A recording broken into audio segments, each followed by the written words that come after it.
Bincang Santai.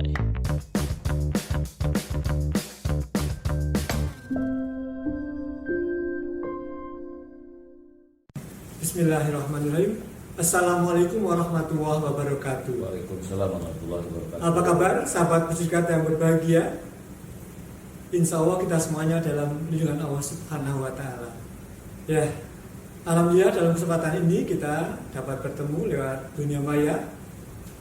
Saya Muhammad Winarno, bersama saya terhadir narasumber kita Widya Eswara dari Pusdiklat Pegawai Kemendikbud Ristek, yaitu Bapak Ali Sadikin. Assalamualaikum warahmatullahi wabarakatuh. Waalaikumsalam warahmatullahi wabarakatuh. Sehat Ya. Kawin? Ya. Baik, ya, sehat ya kali ini ya. Alhamdulillah Kawin, sehat Kawin. Ya. Dalam kesempatan ini kita akan berbincang-bincang tentang bela negara kepemimpinan Pancasila. Nah, saya ingin penjelasan dari narasumber kita, apa yang dimaksud dengan bela negara dan maknanya bela negara itu seperti apa? Silakan Pak. Ya, baik, terima kasih Pak Winarno. Assalamualaikum warahmatullahi wabarakatuh untuk para sahabat Pusdiklat ya. Jadi bela negara itu adalah sikap dan perilaku warga negara yang dicintai, yang dijiwai oleh kecintaan terhadap negara Kesatuan Republik Indonesia ini, yang berdasarkan Pancasila dan Undang-Undang Dasar 1945. Kemudian ini yang mendasarinya adalah salah satu penjelasan dalam pasal 9 ayat 1 Undang-Undang Nomor Tahun 2002. Nah, kemudian terkait dengan makna bela negara di dalam setelah atau pasca setelah kemerdekaan ini seperti apa? Mungkin kalau bela negara sebelum kemerdekaan itu adalah upaya untuk perjuangan merebut kemerdekaan itu sendiri. Nah, kemudian kalau untuk bela negara, makna yang tersirat dalam setelah kemerdekaan ini adalah satu adalah bela negara itu bagaimana mengisi kemerdekaan. Jadi mengisi kemerdekaan itu dengan berbagai hal-hal yang positif merupakan adalah bentuk bela negara, terutama yang positif, yang kreatif gitu ya, yang inovatif gitu ya. Ini adalah bentuk-bentuk dalam salah satu bentuk bela negara dalam mengisi kemerdekaan. Kemudian yang berikutnya adalah kebetulan kita berada di Kementerian Pendidikan dan Kebudayaan. Salah satu tugasnya adalah bagaimana kementerian kita itu ikut dalam kecerdasan kehidupan bangsa melalui jalur pendidikan. Nah, itu adalah bentuk bela negara. Bagaimana tugas seorang dosen atau seorang guru ya, atau stakeholder yang terlibat dalam pendidikan itu adalah upaya-upaya bela negara daripada seperti yang mereka lakukan. Kemudian yang berikutnya adalah yang paling penting juga adalah menegakkan kebenaran, keadilan.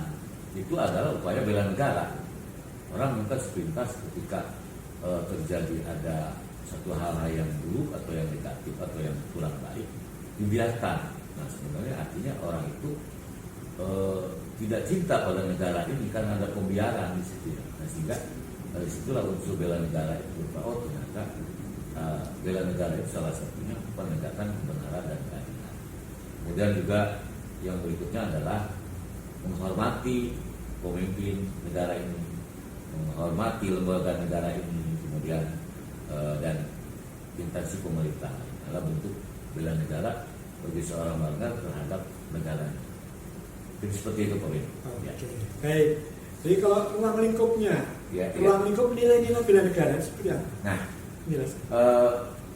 yang disebut dengan bela negara ini lingkupnya apa saja sih? Yang pertama cinta. Pertama itu dimulai dengan cinta tanah air. Kemudian yang berikutnya sadar berbangsa dan bernegara. Setelah cinta harus sadar bahwasanya kita berbangsa dan bernegara. Kemudian yang berikutnya setia kepada Pancasila dan Undang-Undang Dasar Negara. Kemudian yang berikutnya adalah rela berkorban untuk bangsa dan negara.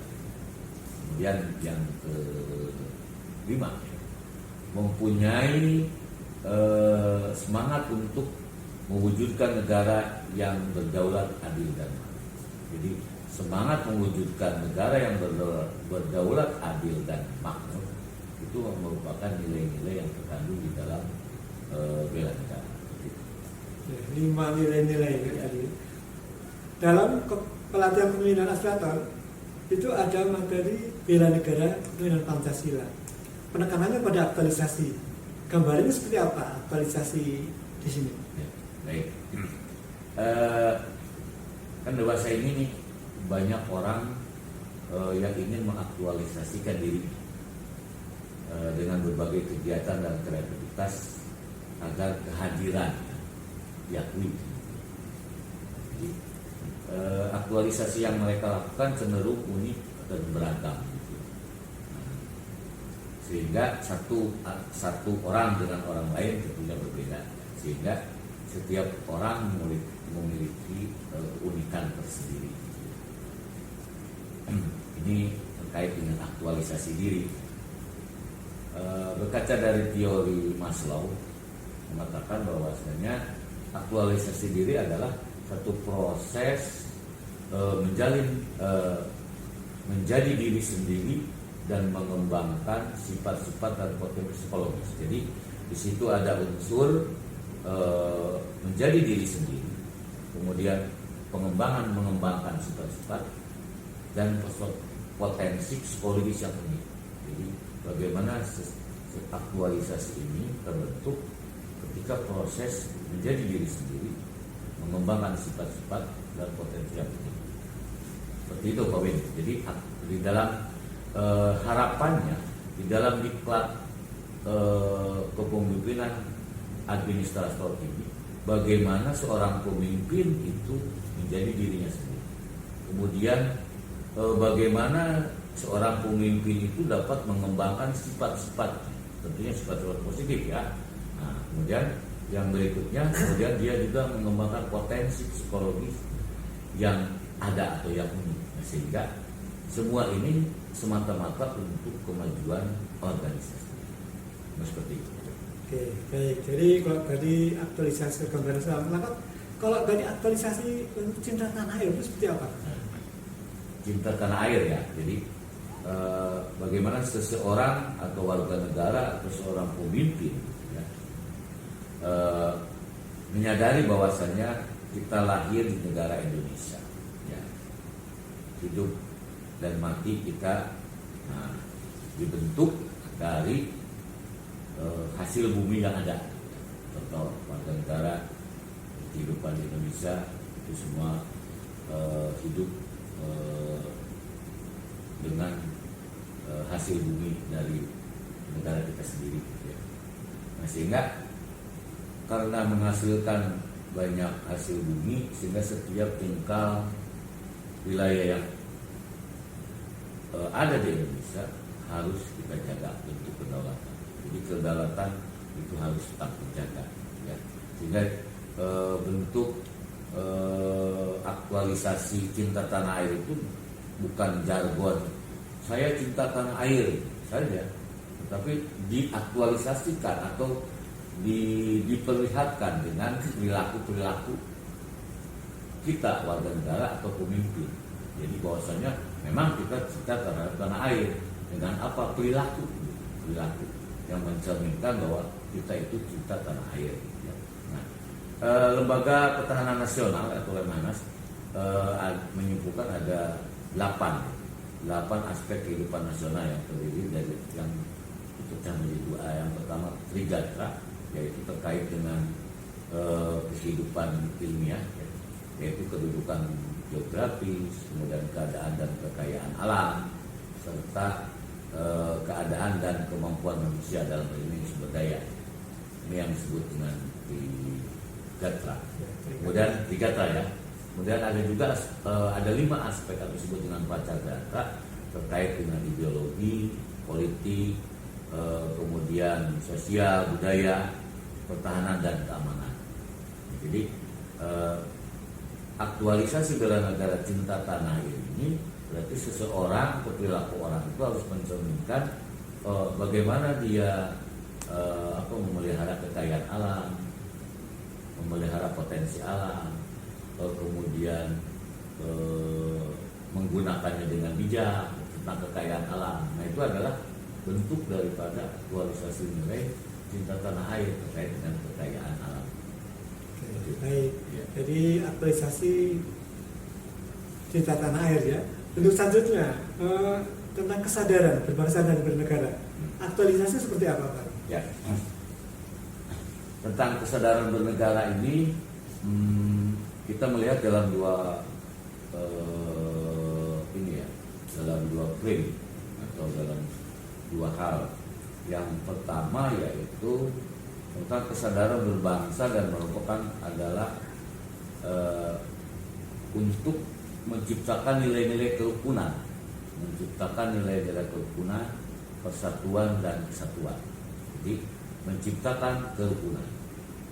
Jadi yang kedua adalah nilai kesadaran bernegara merupakan menjunjung pada prinsip-prinsip negara kesatuan. Jadi prinsip-prinsip negara kesatuan Republik Indonesia.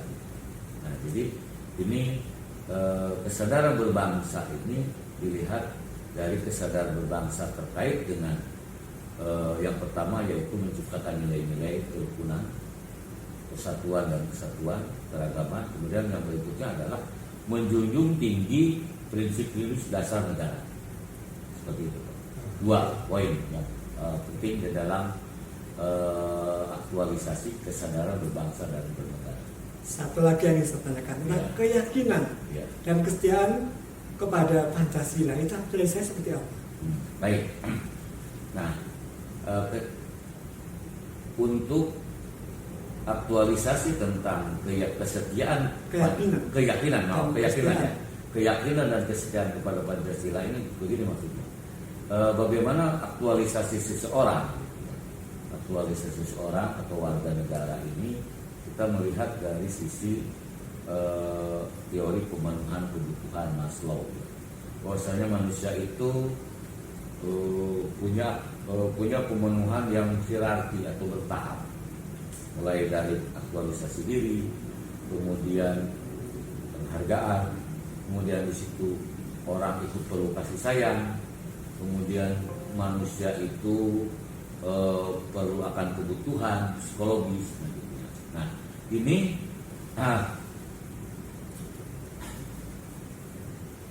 terlihat dari perilaku ketika contoh orang kebutuhan akan pengakuan terhadap Tuhan Yang Maha Esa. Itu adalah pengakuan. Artinya orang punya agama dengan dijamin oleh negara atau bentuk dari sila pertama. Kemudian yang berikutnya juga dari sila kedua yaitu pengakuan yang dilakukan secara manusia juga beradab. Ya, kemudian ada terkait dengan kekompakan ya dalam persaingan dan pertemanan yang mencerminkan persatuan. Nah, itu sila ketiga ya. Ada di situ ada kompakan. Kemudian yang berikutnya pemimpin yang selalu memberi rasa aman. Itu merupakan sila keempat. Kemudian salah satu sila kelima itu yaitu kesejahteraan sosial bagi sesama yang diperlukan oleh semua warga negara. Itu saja, Pak. Baik, terima kasih Pak Ali ya telah memaparkan tentang aktualisasi keyakinan dan kesetiaan kepada Pancasila. Terima kasih. Jadi Pak Ali yang telah berkenan berbagi, berbincang-bincang di kesempatan kali ini. Semoga bisa bermanfaat bagi sahabat-sahabat Mustiklat semuanya. Amin. Dan apabila ada kesalahan dalam kesempatan kali ini, saya mohon maaf. Saya akhiri. Assalamualaikum warahmatullahi wabarakatuh. Bincang santai.